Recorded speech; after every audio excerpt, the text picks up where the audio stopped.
과 울릉도, 독도에는 오전까지 5에서 20mm의 비가 내리겠습니다. 제주도와 경북 지역에는 곳에 따라 낮 동안 빗방울이 떨어지기도 하겠습니다. KBS 제일 라디오 10시 뉴스를 마칩니다. 지금까지 아나운서 강승화였습니다. KBS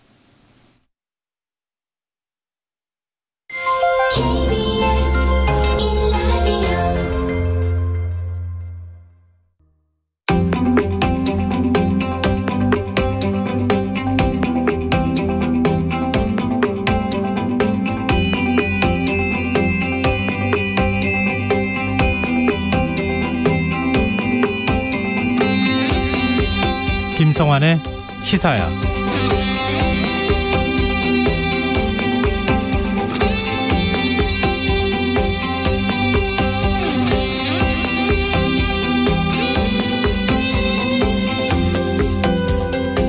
안녕하십니까. 시사평론가 김성환입니다. 내일부터 닷새 동안의 긴 추석 연휴가 시작됩니다. 코로나19 확산으로 예년처럼 많은 가족이 한 상에 둘러앉아 이야기를 나눌 순 없지만 그래도 정치권은 추석 밥상 민심에 촉각을 곤두세울 수밖에 없을 텐데요. 연휴를 앞둔 정치권은 그야말로 떠들썩합니다. 여권의 유력 주자인 이재명 경기지사는 대장동 개발 사업을 추진하는 과정에서 화천대유라는 회사에 특혜를 줬다는 의혹에 휩싸였는데요. 국민의힘은 진상규명 태스크포스팀까지 가동하고 국정감사를 요구하고 나섰지만 이재명 지사는 근거 없는 억측이라면서 정면 돌파하겠다는 의지를 내비치고 있습니다. 논란은 또 민주당 내부로도 옮겨붙었는데요. 당내 경쟁자인 이낙연 전 대표는 비상식적인 일에 국민이 분노하고 있다면서 진실규명을 촉구했고요. 국민의힘 곽상도 의원의 아들과 원유철 전 대표가 화천대유와 관련돼 있다는 언론 보도가 나오면서 이번에는 의혹의 불씨가 야당으로까지 번지는 양상입니다. 국민의힘 역시 소란스러운 상황인데요. 윤석열 전 총장은 오늘 박정희 전 대통령 생가를 찾았다가 보단체 회원들에게 봉변을 당했고, 야권의 또 다른 유력 주자인 홍준표 의원은 어제 열린 TV토론에서 조국 전 장관 수사가 과잉 수사였다는 입장을 밝히면서 지지층들의 비판을 받고 있습니다. 명절 연휴를 앞두고 각종 이슈가 쏟아지면서 민심이 어디로 향할지 관심이 쏠리는데요. 여야의 대선 움직임에 잠시 뒤 이어지는 뉴스의 외전에서 자세히 분석해 보겠습니다. 추석 연휴를 앞두고 코로나19 신규 확진자 수가 또다시 2,000명을 넘어선 것으로 나타났습니다. 전국민 1차 백신 접종률이 70%를 돌파했지만 이번 추석 연휴가 방역의 최대 고비가 될 것이란 전망이 나오는데요. 어떤 대책이 필요한지 더 깊이 있게 들여다보는 인터뷰 시간에 전문가와 얘기 나누겠습니다. 김성환의 시사에는 청취자 여러분들의 관심과 참여를 기다립니다. 방송 내용과 관련해 의견 있으신 분들은 문자 보내주십시오. 당첨된 분들께는 모바일 상품권 보내드릴 텐데요. 참여하실 번호는 샵 9730이고요. 짧은 문자는 50원, 긴 문자는 100원의 이용료가 부과됩니다. 콩 게시판을 통해서도 무료로 참여하실 수 있고요.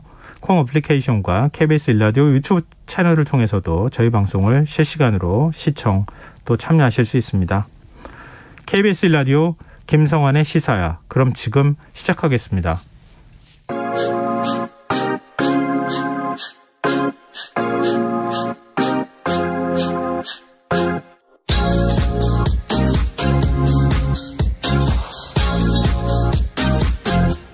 KBS 일라디오 김성환의 시사야.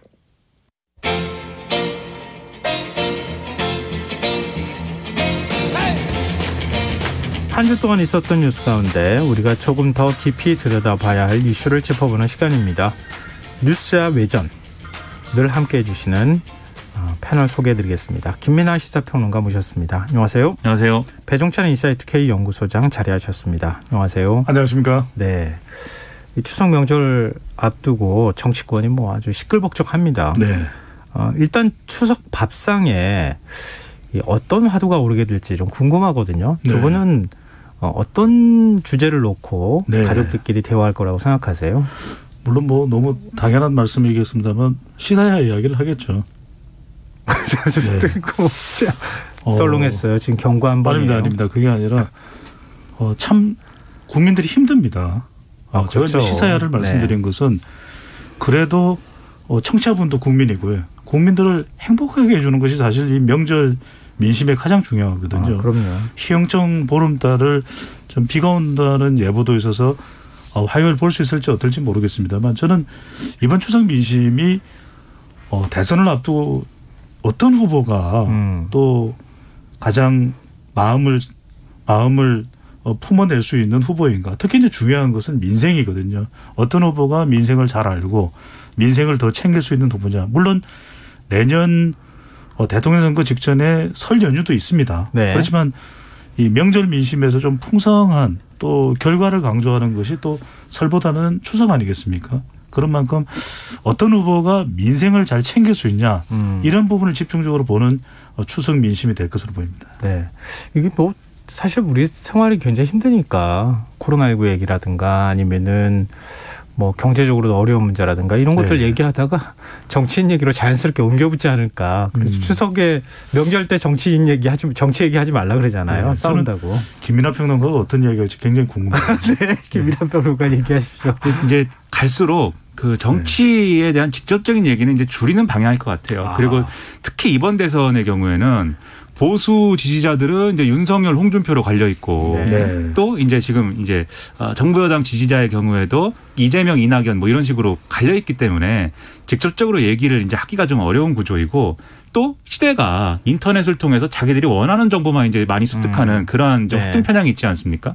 그래서 이제 앉자마자 이제 정치 얘기를 꺼내긴 좀 어려울 것이라서 지금 김성환 평론가님 말씀하신 것처럼 코로나19로 인한 뭐 자영업자들의 여러 가지 어려움이라든가 그리고 지금 이제 서울 사는 사람들의 경우에는 부동산 문제로 뭐 집을 옮겨야 되는데 못 옮겼다든지 이런 여러 가지 이제 고충이 있을 거거든요. 네. 그런 얘기를 많이 할 것으로 보입니다. 그러다가 이제 정치 얘기로 갈 수도 있고 한데 그러다가 분명히 이제 그런 얘기를 하겠죠. 요즘에 이제 너무 이제 뭐 방송 뭐 이런 거 못 믿겠다. 어떤 프로그램을 들어야 믿을 수 있겠느냐. 그럼 이제 시사야다 얘기가 이렇게 나오고 네, 자연스럽게 얘기는 시사야로 가지 않을까 이렇게 생각을 합니다. 잠깐 딴 생각을 했는데 네. 시사회에서 기가 번쩍 뜨이네요. 네. 아니 그러니까요. 쭉 얘기 가다가 갑자기 뒤로 돌아가가지고 네. 뒤통수를 딱 때리는 듯한. 좋습니다 오늘도. 두 분이 벌써 시작부터 이렇게 하면 안 되는데. 자 이제 정치 얘기 이어서 해보겠습니다. 이른바 대장동 개발 특혜 의혹을 두고 정치권에서 공방이 벌어지고 있는데요. 뭐 국민의힘은 진상조사 TF를 구성하겠다. 뭐 국정조사와 특검도 뭐 해야 되는 건 아니냐 이렇게 주장을 하고 있고요. 당사자인 이재명 지사는 정면 돌파할 기세예요. 네. 공개수사를 의뢰하겠다 이렇게 얘기를 하고 만약에 무혐의가 나올 경우에 거기에 상응하는 책임을 묻겠다. 뭐 조선일보하고도 지금 뭐 같이 대응할 뭔가 이렇게 대적한다 그래야 되나요? 네. 한번 해보겠다. 뭐 이런 의지까지. 대적하는. 네. 그런 의지까지 밝히고 있어요. 이런 상황 어떻게 보십니까? 저는 우선은 이것도 역시 마찬가지로 이제 진상규명이 가장 핵심이긴 하죠. 네. 관련된 의혹이 있는 것이니까 의혹 제기를 한 것이고 그것에 대해서 야당에서는 이재명 후보와 관련된 의혹이다 이렇게 이야기를 하고 있고 또 특정 언론사에서는 뭐 일면 또는 다른 면까지 도배해가면서 이재명 후보를 사실상 공세하는 상황인 것이고. 네. 근데 여기서 저는 핵심이 이제 진상규명에서 가장 중요한 것은 관여성이죠. 후보 관여. 관여가 있느냐. 그렇다면 이 대장동 개발 의혹이 어제 오늘 나온 이야기는 아닙니다. 벌써 여러 차례 이야기가 나왔었고 이재명 후보와 관련된 4대 의혹 이야기할 때 개인 신상과 관련된 부분 그 외에 이제 거론됐던 것이 대장동 의혹이거든요. 네. 그러면 이재명 후보가 어떤 이 특정 업체가 급부상하는 데 있어서의 이 권력에 또 이 역할을 했다. 이 권력 남용이 있었다. 네. 또는 뇌물 수뢰가 있었다. 진작에 이건 포착됐겠죠. 왜냐하면 그동안 여러 차례 경기지사 선거에 다시 나섰던 2018년도 있었고 그리고 그 이후에도 대선 후보로 거론되면서 여러 차례 관련되는 내용 자체가 집중적으로 수사되거나 또는 의혹이 파헤쳐지는 그런 시도들이 여러 번 가능했겠죠. 네. 심지어는 국민의힘에서 여당 관련 의혹들을 집중적으로 이 파헤치고 있는 곽상도 의원의 아들이 실제로 근무하지 않았습니까? 네, 화천대유에. 우리 아들까지 근무한 회사의 관련 내용을 곽상도 의원이 모를 리도 없고. 그러네요. 또 생각해보니까. 아니, 그 부분은 오히려 네. 그러면 이때다. 네. 완전히 유력 여권 후보를 일거에 무너뜨릴 수 있는 그런 기회를 포착하지 못할 리가 없는 거 아니겠습니까? 더군다나 아들이니까 적어도 네네. 사실 있는 그대로 이야기를 하겠죠. 그런데 그런 것과 관련돼서는 밝혀진 것이 없다라는 거예요. 마지막 중요한 건 뭐냐면 국민들이 궁금해하는 부분, 그리고 김부겸 국무총리도 대정부 질문을 받고서 답변했던 내용은 좀 상식적으로 이해가 안 가는 부분이 있다. 저는 이 부분을 해명할 필요가 있는 것 같아요. 그러니까 이 이해 가능한 정도로. 왜냐하면은 화천대유라는 회사가 이렇게 급부상한 거에 대해서는 사실 선뜻 이해가 가지는 않거든요. 근데 뭐 이재명 지사 얘기로는 네. 화천대유는 화천대유에서 판단할 문제다 이렇게 지금 얘기하고 있는 거잖아요. 그런데 이제 네. 저는 지금 그 김성환 진행자께서 말씀하신 부분인데도 공감을 하는데 이게 이제 유력 대선 후보고 또 당시 이제 성남시장으로 있었고 유권자 입장에서 볼 때는 참 이 기업이 성장한 거에 대한 궁금증이 분명히 있거든요. 그런데 이제 특히 그 부분에서 이 아파트 택지 관련된 부분에서 토지 관련된 분양된 이 부분에 대해서 좀 규명을 할 필요는 있는 것 같아요. 이게 좀 굉장히 좀 특이하게 개발이 된 거잖아요. 그러니까 LH가 원래 공용으로 개발하려고 했다가 뇌물 사건이 발생하고 이러면서 손을 떼버리고 근데 이게 남아있는 거를 성남에 있는 또 다른 공장 부지랑 같이 결합시켜가지고 개발하는 방식이었고 네. 특수목적법인이라고 공공기관이 이렇게 같이 설립하는 경우도 좀 특이한 경우에 해당이 되고 그 특수목적법인이 굉장히 좀 복잡해가지고 이야기가 좀 어려운 측면도 있는 것 같긴 한데요. 그러니까 사실은 뭐 이재명 지사 주장하고 좀 맞서는 주장에 서로 지금 엇갈리고 있는 상황이기도 한 것 같아요. 김민하 평론가 어떻게 보십니까? 일단 지금 제기된 여러 가지 의혹들이 있는데 지금 뭐 배종찬 소장님 말씀하신 대로 이 사건의 문제가 되는 부분이 어디냐를 명확히 할 필요가 있어요. 그래서 화천대유라는 회사, 이 자산관리회사를 중심으로 한 여러 가지 의혹들이 있는데 그것은 지금 말씀대로 화천대유라는 회사와 관련된 것이죠. 그래서 이 회사에서 예를 들면은 이렇게 큰 액수의 결과적으로 큰 액수의 개발 이익을 배당을 통해서 이렇게 받아서 그거를 가지고 무슨 뭐 정치인의 비자금을 만들었다든지 또는 뭐 로비를 했다든지 이런 게 있으면 이제 거기서부터 이재명 지사와의 연관성을 따질 수가 있는 건데 그렇지 않게 되면은 이 회사의 경영진의 예를 들면 배임이라든가 횡령이라든가 뭐 이런 것의 의혹 이런 걸로 넘어가는 게 1차적으로 있어야 되는 거거든요. 그래서 아직까지는 이재명 지사하고의 어떤 이재명 지사와의 관계로 넘어가는 그러한 이제 의혹이 나오는 그런 징검다리는 아직까지는 없기 때문에 네. 그래서 이제 일단은 이 사건이 뭔지를 진상규명을 하는 게 필요할 것 같고요. 그리고 이게 아직 거기가 되지 않았는데 모든 정황을 이재명 지사와 관련된 걸로 지금 다 연결시키지 않습니까? 네. 그렇게 하면 오히려 이 사건의 앞뒤가 규명이 안 돼요. 다 이재명 지사하고 무슨 관계가 있는 거냐에 대해서만 이제 집중을 하기 때문에 그래서 이제 이 부분에 있어서는 좀 제가 볼 때는 진상을 파헤치기 위해서는 이 정치적인 논란으로 이제 몰고 가는 자제할 필요가 있는데 다만 지금 이 프레임을 만들고 있는 것 자체는 정치적인 효과를 노리는 게 있겠죠. 예를 들면 국민의힘 관계자들이 다 이제 나와서 그 얘기를 하는데 화천대유는 누구 겁니까? 뭐 이렇게 해가지고 캠페인을 네. 하지 않습니까? 네. 한 세 가지 정도를 노리고 있는 것 같아요. 첫째는 이게 부동산 개발에 대한 어떤 이 논란이라는 점에서 지난번 재보선에 이제 LH 사태 같은 네. 그러한 어떤 효과, 그러한 효과를 기대하는 부분이 분명히 있다. 이게 첫 번째로 보이고 둘째는 이 화천대유는 누구 겁니까가 다스는 누구 겁니까랑 이제 똑같은 거잖아요. 그 구조가. 네. 그런 점에서 이명박 전 대통령을 떠올리게 하는 그러한 연장선도 있는 것 같고요. 세 번째는 그걸 통해서 뭘 얘기하고 싶은 거냐. 뭐 내로남불 아니냐. 이재명 지사도 똑같은 사람 아니냐. 항상 다른 뭐 정치 세력을 이렇게 비난하고 비판하지만 똑같은 일 한 거 아니냐. 뭐 이렇게 접근하고 있는 건데 그런데 이런 프레임이 지금 나오는 것은 다소 성급한 어떤 그런 상황이라고 보이고 아마도 이것을 이제 서로 이용하는 것은 뭐 국민의힘과 더불어민주당 간의 뭐 관계도 있겠지만 또 민주당 내부 경선에 끼치는 영향이나 이런 것들도 서로 판단하고 있기 때문에 이 논란이 커지고 있는 걸로 보입니다. 네. 근데 대장동 뭐 지금 개발과 관련한 여러 가지 이제 의혹 제기되는 걸 그 본질적인 문제로 저희가 토론하기 시작하면 뭐 이 시간 다 보내도 그렇죠. 뭐 네. 모자랄 것 같고요. 일단 정치 전략적인 측면에서 우리는 좀 해석하면 어떨까 싶어요. 네. 그러니까 일종의 프레임 전쟁이라고 얘기하잖아요. 네. 그러니까 고발 사주 의혹 나왔다가 정치 공작 얘기가 나왔다가 박지원 국정원장이 개입한 개입설이 나왔다가 갑자기 또 느닷없이 보수신문의 의혹 제기로 대장동 개발 의혹이 또 터져 나왔어요. 그러니까 계속 뭔가가 지금 프레임 싸움을 하고 있는 것 같아 보이거든요. 네. 그러니까 이게 과연 어떤 영향을 미칠까 유권자들의 마음에 이게 제일 중요한 거 아니겠습니까? 결국은 이제 표로 연결되느냐 마느냐의 문제일 테니까요. 그런 프레임 전쟁의 측면에서는 어떻게 해석할 수 있을까요? 그 각 진영마다 생각이 다르게 나타날 것 같아요. 그러니까 딴 생각을 하는 거죠. 그러니까 프레임 전쟁이 된다라는 것은 옳고 그른 판단보다도 더 중요한 것은 더 진영 싸움이 강화된다는 거거든요. 왜냐하면 고발사주 의혹에 대해서 의혹은 굉장히 강하게 작동되는데 빨리 뭔가가 밝혀지지 않기 때문에 네. 더불어민주당 지지층과 진보층에서는 계속해서 의혹이 강하게 유지되고 있는 것이고 또 윤석열 후보 지지층이나 국민의힘 지지층이나 또 보수층에서는 정반대로 공작 정치라고 판단을 하고 있을 수도 있는 것이고 네. 이렇게 뭔가 규명되는 것은 없이 오히려 자기 진영의 지지층들의 논리가 더 강화되는 진영 싸움이 되는 거죠. 그러니까 이른바 프레임이 되는 겁니다.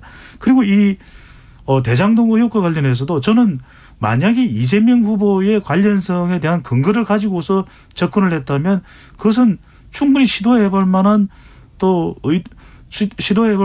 의미가 있다고 보는데 네. 지금 가만히 보면 의혹만 상당히 강하게 제시하면서 이재명 후보와 관련이 있을 것이다라만 이야기를 하는 것이지 직접적인 근거는 하나도 없거든요. 근거는 없지 않습니까? 아직까지는. 네, 뭐 화천대유의 대표가 네. 뭐 언론사 간부 지금도 뭐 현직 간부였다고 얘기를 하고요.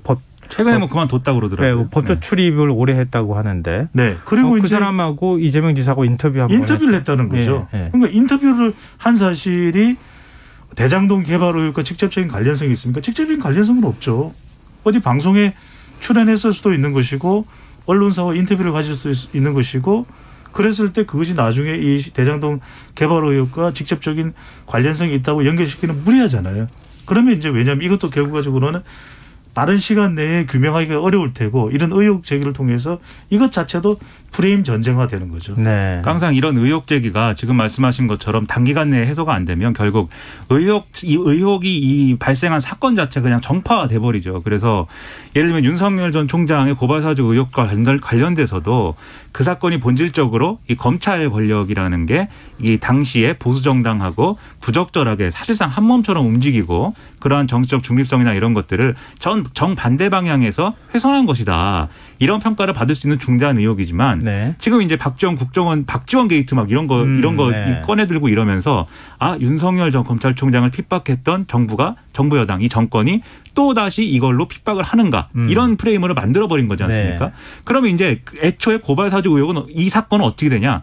그냥 믿을 사람은 영원히 믿는 거고 못 믿는 사람은 영원히 못 믿는 거예요. 이 사건은. 그러면 그렇게 되면 우리 편이면 이 사건은 거짓말, 이 박지원 게이트가 사실이 되는 것이고 상대편이면 아니게 되는 거죠. 마찬가지로 대장동 의혹도 그렇게 될 가능성이 상당히 높아 보이는데 그런데 이런 의혹이 불거졌을 때 그래서 정치인이 어떻게 대응하느냐가 대단히 이제 중요한 거거든요. 네. 그러니까 제가 볼 때 이재명 지사가 가장 좋은 정치인의 태도는 이런 의혹에 대해서는 수사를 하든지 뭐 온갖 걸 다 해봐라. 그래서 네. 의혹이 나오면 내가 책임지겠다. 이렇게 반응하는 거라고 저는 생각을 해요. 그래서 그런 얘기를 한 것은 저는 이제 이재명 지사가 대응을 잘했다고 생각합니다. 다만 그런 건 있어요. 이제 조선일보에 경고를 했는데 네. 조선일보는 민주당 경선에서 손을 떼고 대선에서 손을 떼고 네. 그다음에 조사를 해봤는데 만약에 이 의혹이 사실이 아니면 의혹 제기한 사람들은 다 책임져라 이렇게 갔는데 저는 그건 지금 단계에서 얘기할 문제는 아니라고 봅니다. 그거는 오히려 이게 역시나 방금 말씀하신 대로 어떤 프레임 전쟁으로 또 가져가는 그러한 이제 언명이 될 것이기 때문에 네. 이게 본인 이 이재명 지사를 중심으로 한 어떤 정치 전략적으로는 그게 맞을지는 몰라도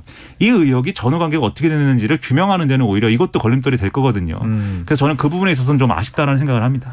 근데 이게 과거에 언론이 뭐 이런 선거 공간에서 의혹 제기를 한번 해버리면 그러면은 그거 가지고 막 서로 간에 공방이 생겨나잖아요.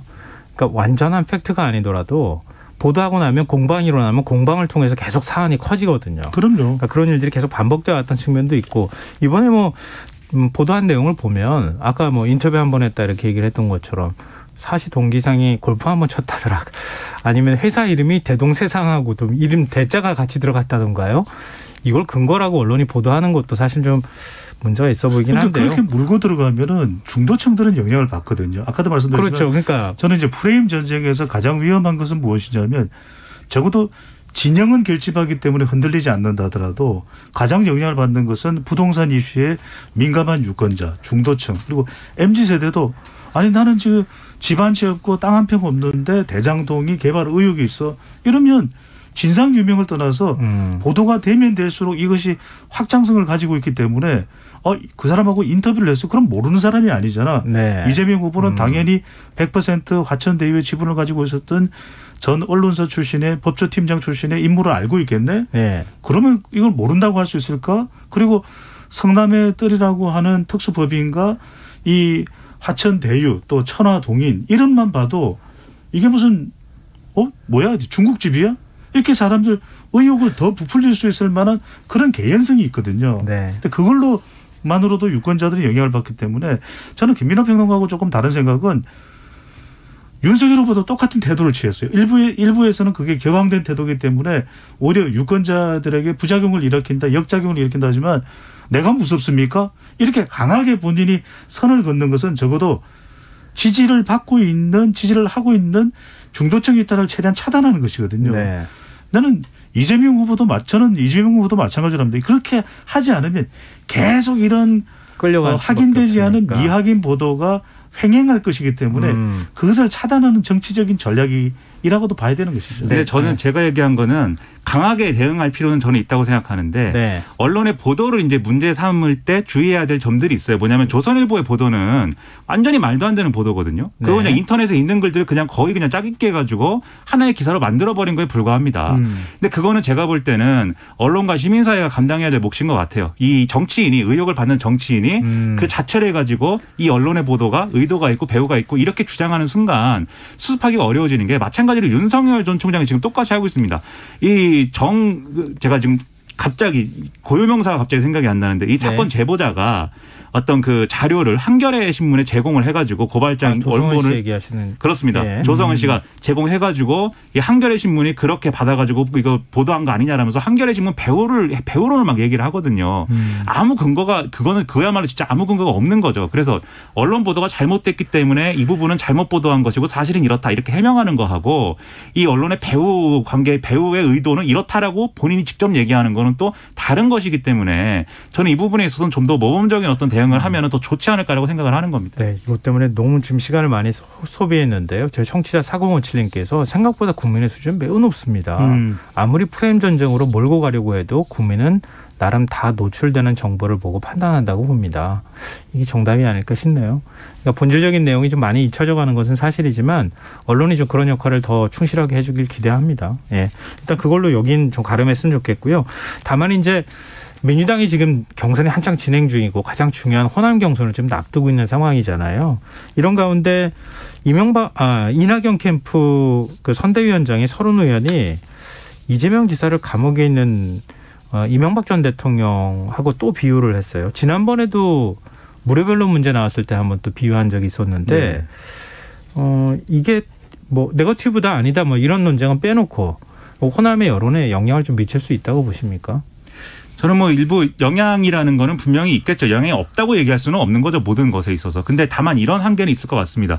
이재명 지사의 본선 경쟁력을 평가하는 지지층이나 이제 중도층의 입장에서 이재명 지사의 본선 경쟁력이라는 거는 이재명 지사가 굉장히 정말 이 법 없이도 살 수 있는 그래서 아주 지사적인 그래서 성인군자와 같은 그런 리더십을 발휘할 것이다. 이게 아니거든요. 네. 다소 조금 무리수가 있더라도 밀어붙이는 추진력이라든가 뭔가 시원시원하게 이렇게 탁탁 자르는 그러한 이제 좀 리더십일 것이다. 이렇게 기대하고 있기 때문에 단지 이것만 가지고 이제 불안한 후보이다. 이것만 가지고 이제 하는 공세는 좀 한계가 있다고 보지만 그럼에도 불구하고 네. 이 지금 말씀드린 이 달의 이면이 있는 거거든요. 분명히 저렇게 치고 나가는 어떤 추진력이 있는 사람이지만 그것 때문에 발생할 수 있는 부작용이 있을 수도 있다라는 불안감은 또 지지자들이 갖고 있는 건 또 사실이에요. 네. 그래서 일정 부분 마치 이명박 전 대통령이 했던 것 같은 이제 그런 상황이 벌어질 수 있는 거 아니냐. 이런 우려를 제기할 수는 있다고 생각하는데 네. 다만 이것을 제가 볼 때는 이렇게까지 지금 이 대장동 개발 의혹이나 이런 걸 가지고 제기하는 것은 제가 볼 때는 상당히 좀 악의적인 측면이 더욱더 부각될 측면이 있어요. 그러니까 정말로 이재명 지사가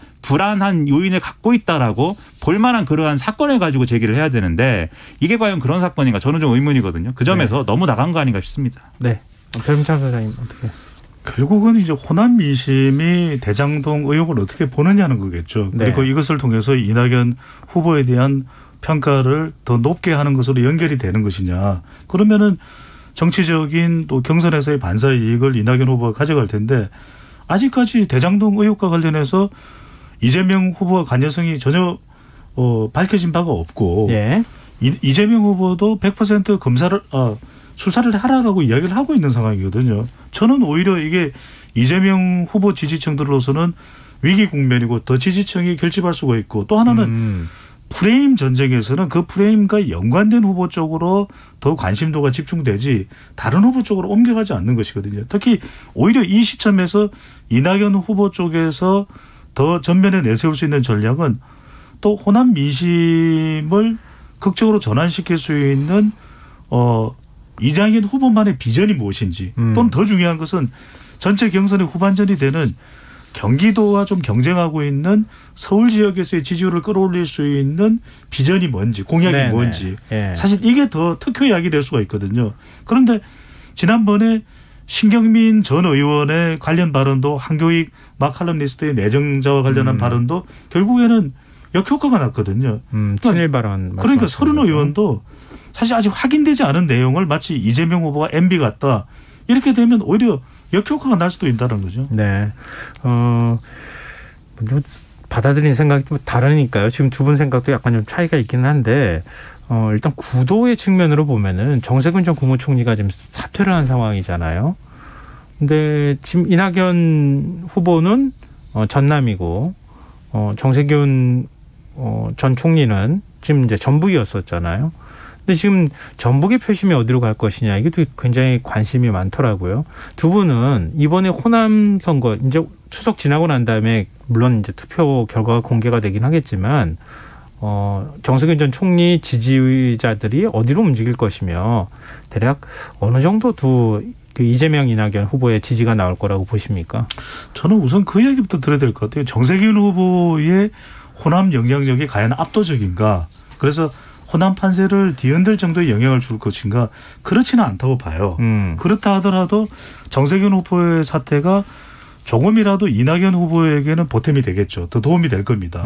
왜냐하면은 같은 호남 기반에서 정세균 후보가 사퇴하는 경우에는 호남의 유일한 후보가 이제는 이낙연 후보가 되거든요. 네. 호남 대망론과 전혀 무관하다고 보기는 힘들겠죠.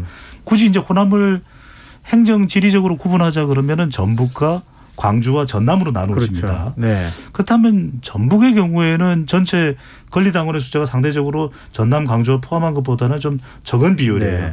그러면 전북의 경우에는 이재명과 이낙연 후보의 2파전이 상당히 치열해질 가능성이 있을 테고 네. 전남은 그래도 전남지사를 역임했고 더 공들였던 이낙연 후보이기 때문에 전남에서는 우세할 전망도 있습니다. 네. 저는 중요한 건 광주라고 봐요.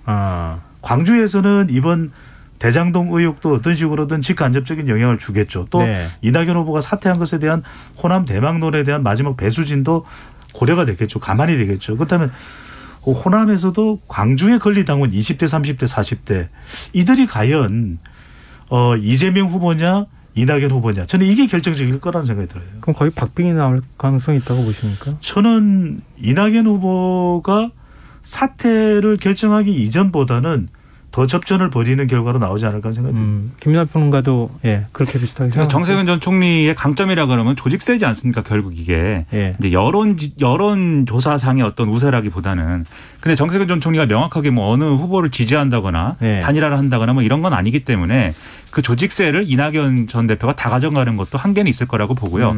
그리고 전북하고 또 광주 전남하고는 이제 여러모로 또 차이가 있어요. 분명히 민심에 좀 차이가 있죠. 그렇기 때문에. 광주 전남에서 볼 때 이낙연 전 대표 좀 짠한 게 있을 거예요 분명히. 이 의원직 사퇴도 한다고 하고 그리고 상당히 지금 급하다 지금 이낙연 전 대표가 이쯤에서 우리가 한번 좀 그래도 좀 밀어주는 게 나중을 위해서라도 좀 생색낼 수 있게 해주는 게 좋지 않을까. 이미 이재명 지사 쪽으로는 뭐 가만히 갈 수가 있으니까 이런 생각을 하는 분들이 전남권에 이제 분명히 있을 거라고 봅니다. 근데 지금 말씀하셨듯이 광주의 경우에는 결국 저는 광주의 경우에는 이낙연 전 대표가 어느 정도 선전하긴 하겠지만 결국은 본선 경쟁력을 가장 높게 볼 거라고 봐요. 왜냐하면 가장 이 지금의 보수 정권에 대해서 가장 큰 피해를 본 지역이고 역사적으로 그거에 대한 판단이 분명히 있을 것이기 때문에 그래서 광주와 전남이 약간 차이가 있겠지만 어쨌든 이재명 지사 우위는 크게는 안 흔들릴 것이다라고 생각을 합니다. 네, 알겠습니다. 결국 뭐 투표하면 열어봐야 알 것 같은데요. 이번에 굉장히 흥미로운 아마 경선이 되지 않을까 싶네요. 지금 여러분께서는 KBS 라디오 김성환의 시사회를 듣고 계십니다. 뉴스와 외전 배종찬 인사이트 K 연구소장, 김민아 시사평론가 두 분 패널과 함께하고 있습니다. 이제 야당 경선 얘기도 좀 해보죠. 어제 국민의힘 대선자 첫 TV 토론이 있었는데요. 일단 두 분 어떻게 보셨어요? 짧은 평을 한번 좀 들어볼까요?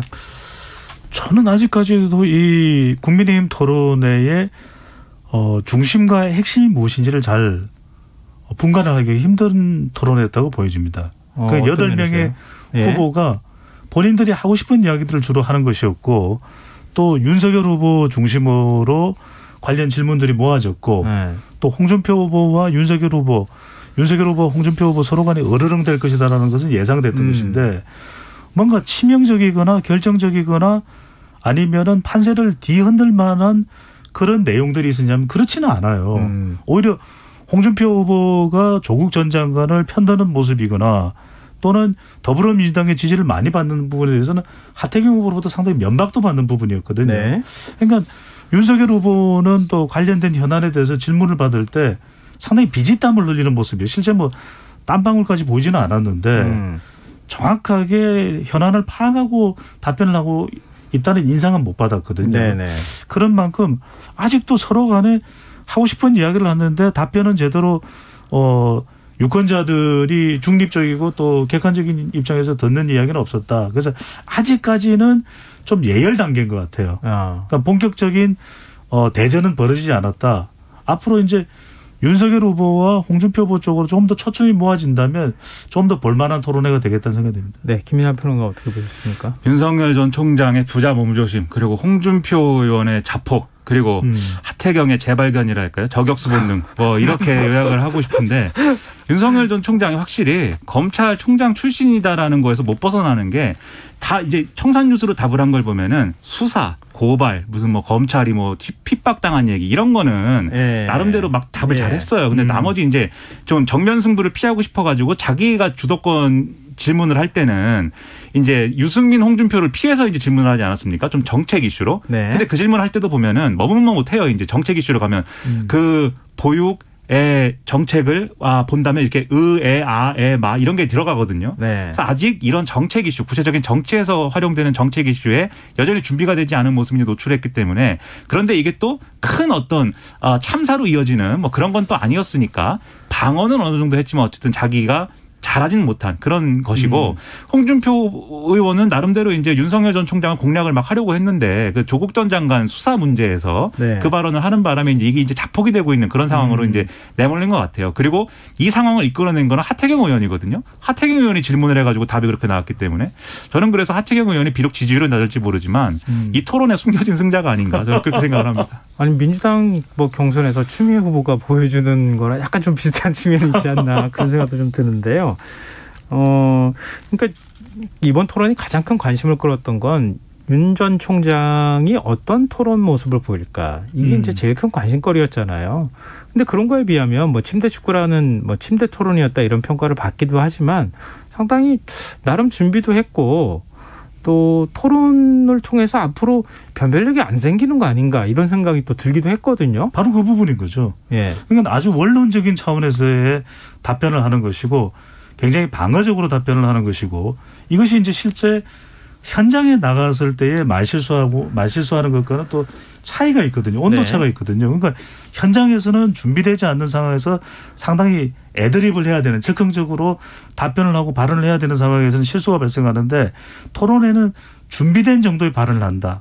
일부 이제 장면에서는 준비되지 않은 발언도 하지만 그것이 치명적으로 연결되는 건 아니거든요. 그러니까 윤석열 후보와 관련해서 앞으로도 토론회에서 토론 태도가 획기적으로 바뀔 거냐 그렇게 보이지는 않아요. 여기서 사실 핵심인데 이렇게 토론회를 그러니까 적당한 수준 또 어느 정도의 수준으로 끌고 가더라도 윤석열 후보에 대한 지지가 철회될 것이냐. 우리가 오늘 이야기를 하면서 프레임이라는 이야기를 했거든요. 프레임 전쟁에서는 죽고 사는 문제이기 때문에 윤석열 후보가 그래도 가장 본선 경쟁력이 있다고 지지층들이 판단한다면 토론회의 내용 수준으로 철회하지 않을 가능성이 높아요. 그렇다면 윤 후보나 윤 후보 캠프 쪽에서의 대응은 뭐냐.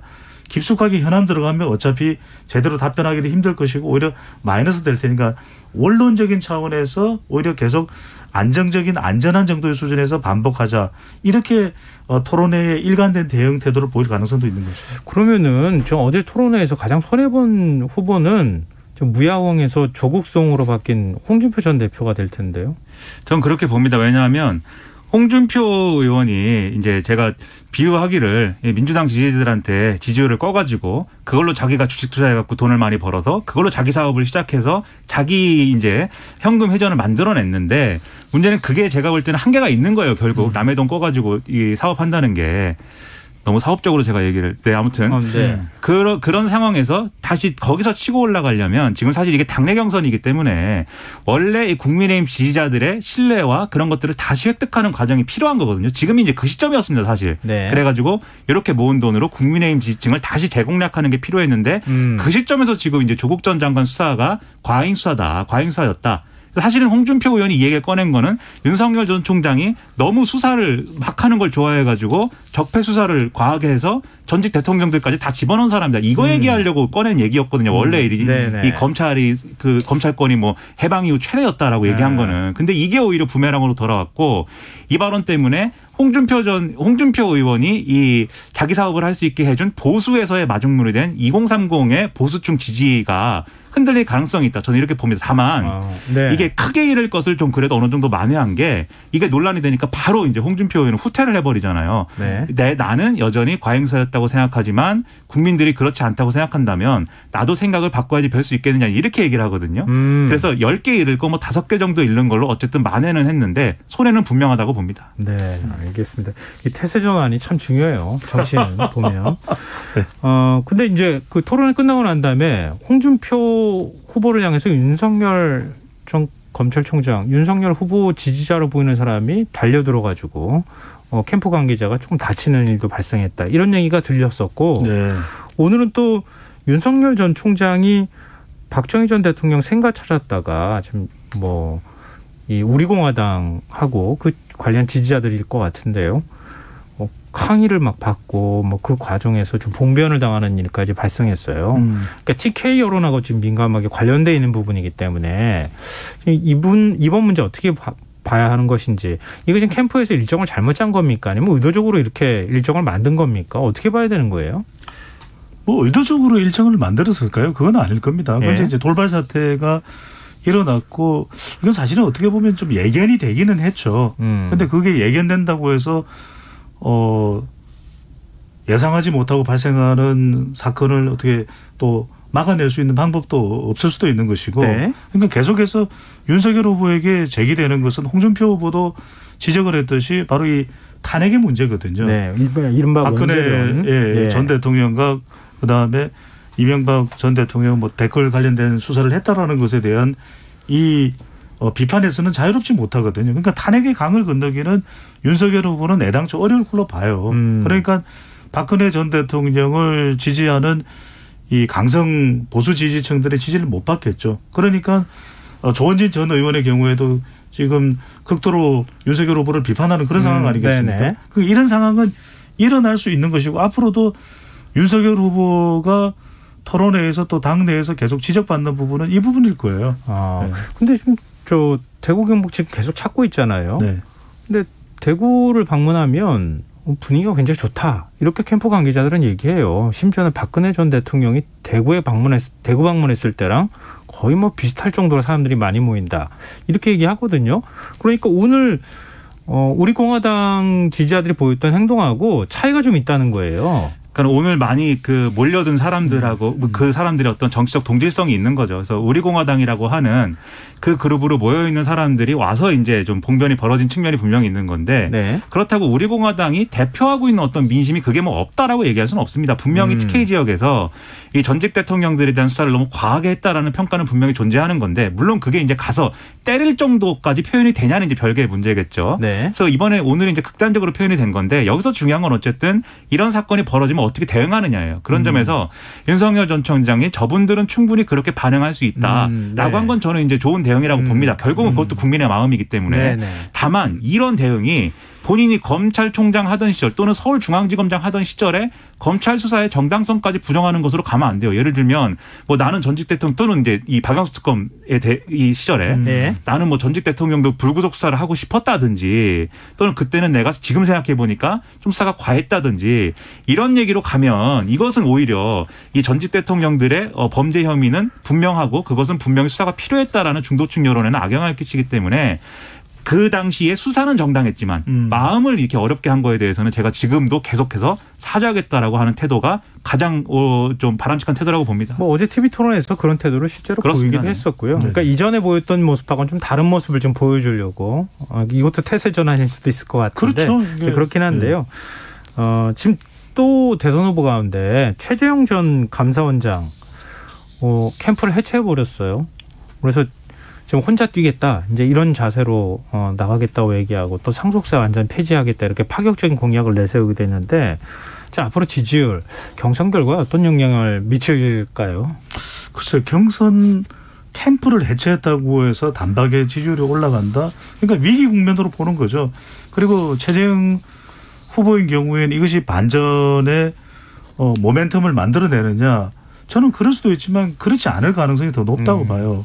왜냐하면은 단순히 이제 캠프가 걸림돌이었느냐 그건 아니거든요. 결과적으로는 대선 후보는 지역 기반도 얻어내야 되고 세대 기반 또 이념 기반을 다 확보해야 되는데 뭔가 보여줘야 될 때 최재형 후보가 지지층들이 못 보여줬거든요. 특히 이제 출마 선언할 때 애국가 사절은 강조됐지만 그래서 저는 캠프 이상의 지지를 잃고 주목을 지금 또 잃게 되는 그런 다른 요인이 있다고 봅니다. 그러니까 저 뭐 시간 관계상 짧게만 말씀드리겠는데 뭐 길게 얘기할 게 있는데 짧게만 말씀드리겠습니다.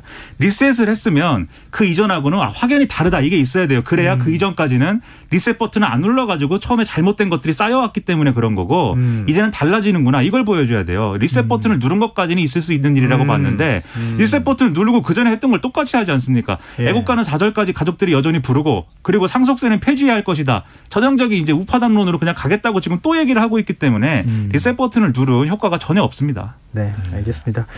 지금 여당, 야당 모두 이제 경선 국면이라서 굉장히 좀 양상이 복잡해지고 있는데요. 두 분께서 이해하기 쉽게 설명해 주신 것 같습니다. 오늘 뉴스의 외전 여기까지 하겠습니다. 지금까지 김민하 시사평론가, 배종찬 인사이트 K연구소장 두 분과 함께했습니다. 고맙습니다. 고맙습니다. 감사합니다.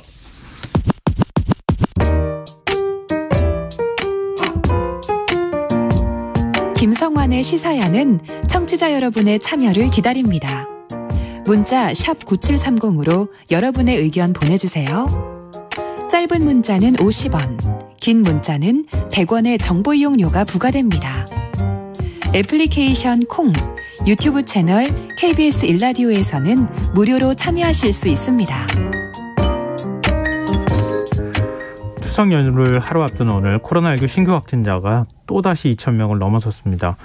오늘 전 국민 1차 백신 접종률이 70%를 돌파했지만 확산세가 거센 상황인 만큼 이번 추석 연휴가 최대 고비가 될 것이다 이렇게 얘기가 나오는데요. 이대 목동병원 호흡기내과 천은미 교수 연결해서 추석 방역 대책과 백신 접종률의 의미에 대해서 좀 더 자세히 얘기 나눠보겠습니다. 교수님 안녕하십니까? 네, 안녕하십니까? 네. 이번 추석이 방역의 최대 고비가 될 것이다. 이런 방역당국의 진단이 나왔는데요. 교수님께서 일단 어떻게 보십니까? 네, 지금 1차 접종률이 70%에 도달을 했지만 아마 내일까지 이번 주만 3일 연속 2,000명이 넘을 것으로 예상됩니다. 네.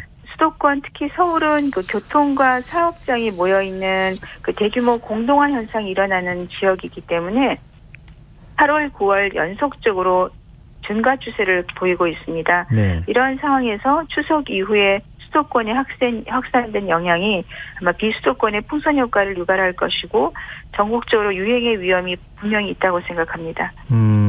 또 오늘부터 일주일간 특별 방역 대책이 시행이 되지 않습니까? 네. 근데 이 기간에는 집에서만 지금 최대 8명까지, 가정에서만 8명까지 모일 수 있는데요. 이 모임을 가질 때 어떤 점을 좀 주의해야 할까요? 네, 집에서 모이시더라도 머무는 시간을 최소화하게 되고 그리고 환기를 하는 경우에 훨씬 감염 위험이 적다는 보고가 있었습니다. 우리가 8명이지만 각자 모이는 시간을 좀 따로 하거나 모이더라도 식사만은 따로 하시게 되면 감염의 빈도를 줄일 수 있고요.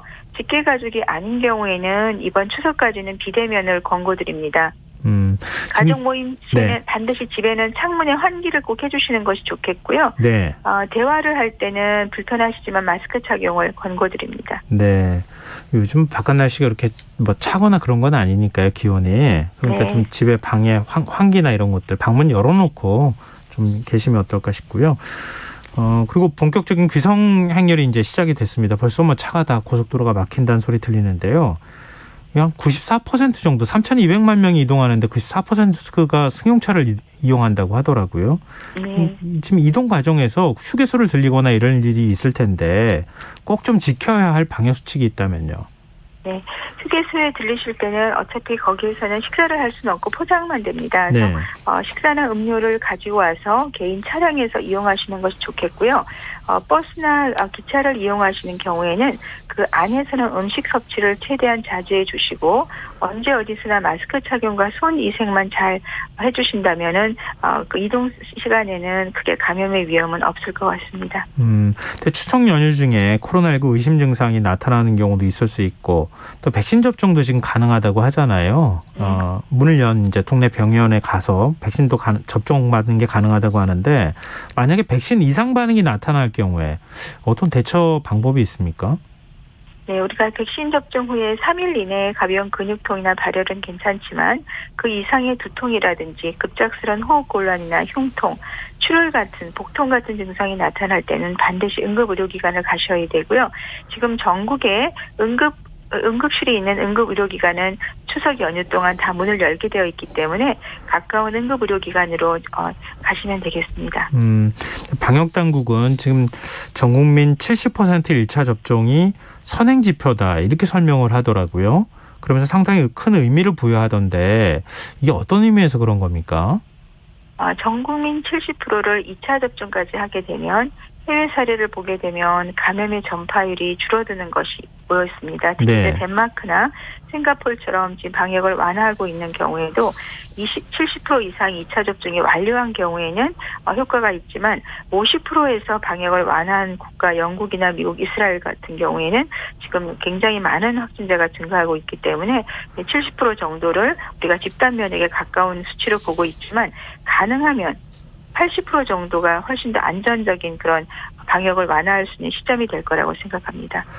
네, 정부는 접종 완료자에 대한 인센티브를 늘려서 말씀하신 것처럼 접종률을 80%까지 이게 접종 완료율을 얘기하는 거겠죠. 지금 끌어올린다는 계획인데요. 지금 그렇게 하면 어느 시기쯤이면은 80% 접종률이 나올 수 있을까? 또 그러기 위해서는 어떤 조건이 필요하다고 보이시는지요? 네, 지금 9월까지는 아마 2차 접종이 50%, 지금 40대 이하 젊은 분들이 접종을 1차를 하고 있기 때문에 다음 달이 되게 되면 2차 접종이 완료가 될 수 있습니다. 그때 시점이 70%고 지금 한 500만 명 정도가 미접종자가 있는데 그분들을 조금 백신 접종을 격려를 하고 특히 젊은 층의 부작용이나 이러한 사례에 대해 적극 검사나 지원을 함으로 인해서 접종률이 올라가게 되면 10월 말까지라도 전 국민 80%까지도 도달할 수 있을 거라고 기대합니다. 네, 지금 그렇게 하면은 단계적 일상 회복으로 넘어갈 수 있을까요? 네, 그 시점이 되게 되면 11월 초 정도는 아마도 해외에서 경구 치료제가 상용화될 수 있고요. 네. 또 국내에서는 항체 치료제가 흡입용으로 개발이 되게 되면 가정에서 치료를 할 수 있습니다. 즉 지금 같은 의료 체계가 아니라 일반적인 의료 체계로 우리가 독감처럼 집에서 경구 치료제를 복용을 하고 증상이 나빠질 경우에만 병동에 입원하는 그런 시스템이 마련되게 되면 중증 환자, 사망자 감소를 통해서 우리가 일상생활 복귀에 첫걸음을 뗄 수 있다고 생각합니다. 그러면은 지금 영업시간도 지금 자영업자들의 경우에는 영업시간 해제 좀 풀어달라, 좀 많은 사람들이 모일 수 있도록 해달라 이렇게 얘기하는데 그런 단계까지 나갈 수 있는 겁니까? 네, 10월 말에서 11월 초가 되면 지금의 영업시간이나 영업 제한 인원수를 분명히 좀 확대할 수 있을 것으로 생각됩니다. 다만 실내 공간에서 모든 마스크를 해제하는 것은 어렵고요. 그 시점은 아마도 내년 상반기 정도에 전 세계가 동시에 백신 접종이 70% 이상 이루어져서 새로운 변이나 확산이 중지될 때 가능하다고 생각합니다. 네, 말씀하시는 가운데 11월에 경구용 치료제가 나올 가능성이 있다고 하셨던 것으로 제가 지금 들었는데요. 맞습니까? 네, 지금 MSD에서는 9월 말에 아마 긴급 승인 신청하면 10월에 승인이 될 것으로 생각하고 있고요. 예. 국내에서는 우리 정부에서 아마 선구매를 지금 생각하고 선구매 계약을 하고 있는 걸로 알고 있습니다. 빠르게 선구매를 하게 되면 11월 정도 발매 시작과 동시에 국내에 도입이 될 수 있고 그러한 경우에 경증에서 중등도로 갈 수 있는 이러한 확진자들 위주로 먼저 투여를 한다고 합니다. 근데 제가 하나를 그 치료제든 뭐 이름을 좀 정확하게 기억은 하지 못하겠는데요. 또 다른 형태의 어떤 치료제든 나올 가능성이 있습니까? 지금 이제 우리 독감 때 집에서 복용하는 타미플루가 경구 치료제로 5일 복용하는 것이고요. 네. 지금 MSD에서 개발하고 있는 약도 타미플루와 똑같은 정도로 경구치료제 5일 복용약입니다. MSD뿐 아니라 파이자에서도 같은 경구치료제를 개발하고 있고 타미플루를 개발한 로슈도 마찬가지로 개발 중입니다. 그래서 이 3개 회사 중에 가장 빠른 게 MSD고 파이자나 로슈는 아마 연말이나 내년 상반기에 개발이 될 수 있기 때문에 예. 경구치료제가 나오게 되면 백신 접종으로 지역사회 전파를 막고 돌파 감염이나 백신을 맞지 않은 분이 감염이 됐을 때는 경구치료제로 치료를 할 수 있는 그런 시스템이 마련이 되면 네. 일상생활 복귀에 가장 중심이 될 수 있다고 생각합니다.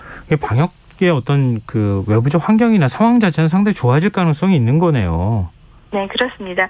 지금 벌써 백신 접종률이 올라가면서 해외에서 위드 코로나 개념으로 개방을 한 국가들이 있기 때문에 우리도 그렇게 되기 위해서는 첫 번째는 백신 접종률을 올려야 되고요. 두 번째는 치료제가 필요합니다. 그리고 오늘부터 잔여 백신으로 2차 접종을 맞을 수 있게 된다고 하더라고요. 근데 기존의 백신 접종 1, 2차 접종 간격을 이제는 화이자 원래 이제 했던 것처럼 화이자 3주 그리고 모더나하고 아스트라제네카 4주 단위로 맞을 수 있게 된다고 하더군요. 근데 그러면은 이렇게 맞아도 상관은 없는 겁니까? 괜찮습니까? 네, 원래가 파이자가 3주, 모더나가 4주였는데 국내 백신 수급이 조금 어려워져서 간격을 6주로 연장을 했었죠. 그런데 이제 백신 수급이 좀 원활해지면서 잔여 백신으로 신청해서는 3주, 4주, 아스트라제네카도 8주, 12주에서 4주로 접종을 하셔도 되고요. 예. 아스트라제네카도 원래 이제 12주로 됐던 것은 미국, 영국 연구에서 12주 때 그 항체 형성이 더 좋은 걸로 되어 있었지만 네. 미국 연구에서 할 때는 4주 간격을 했을 때도 거의 비슷한 예방률을 보였기 때문에 아스트라제네카도 4주 간격으로 접종할 수 있습니다. 그러면은 잔여 백신뿐만 아니라 전체적으로 다 조정하면 안 되는 겁니까? 접종 간격을? 네. 네, 그것은 아직까지 정부가 발표를 안 했지만 사실 지금 40대 미만의 젊은 층들이 9월에 접종을 시작하고 있기 때문에 네. 이분들에 대해서는 정부가 원래대로 모더나 화이자 접종 간격을 4주, 3주로 다시 조정하는 것이 전 필요하다고 생각합니다. 그럼 그럴 가능성이 충분히 있겠군요. 왜냐하면 접종률 끌어올려야 되는 상황이기도 하니까요. 그리고 미국 FDA가 자문단 회의를 열어서 부스터샷 접종 승인 여부를 결정할 예정이라고 하는데요. 국내에서는 언제쯤 가능할까요? 부스터샷은 해외 일부 연구에 보면 5개월 이상 지나게 되면 면역이 좀 항체가 떨어지게 되어 있습니다. 특히 60세 이상의 어르신들이나 면역 억제제를 복용하는 경우, 혈액암이 있는 경우, 이러한 경우에는 부스터샷이 필요하고 우리나라에서는 2, 3월에 접종한 요양시설에 계신 기저질환자라든지 의료인들이 접종 기간이 이미 6개월이 지났기 때문에 네. 항체의 역할가 떨어질 수 있어서 이런 분들을 중심으로 아마 10월 이후에 부스터샷을 고려할 것으로 기대합니다. 네, 오늘 말씀 고맙습니다. 네, 감사합니다. 예, 지금까지 이대 목동병원 호흡기내과 천은미 교수였습니다. KBS 라디오 김성환의 시사야 1부 순서는 여기서 마무리하겠습니다. 전 11시 정각 2부에 다시 찾아오겠습니다.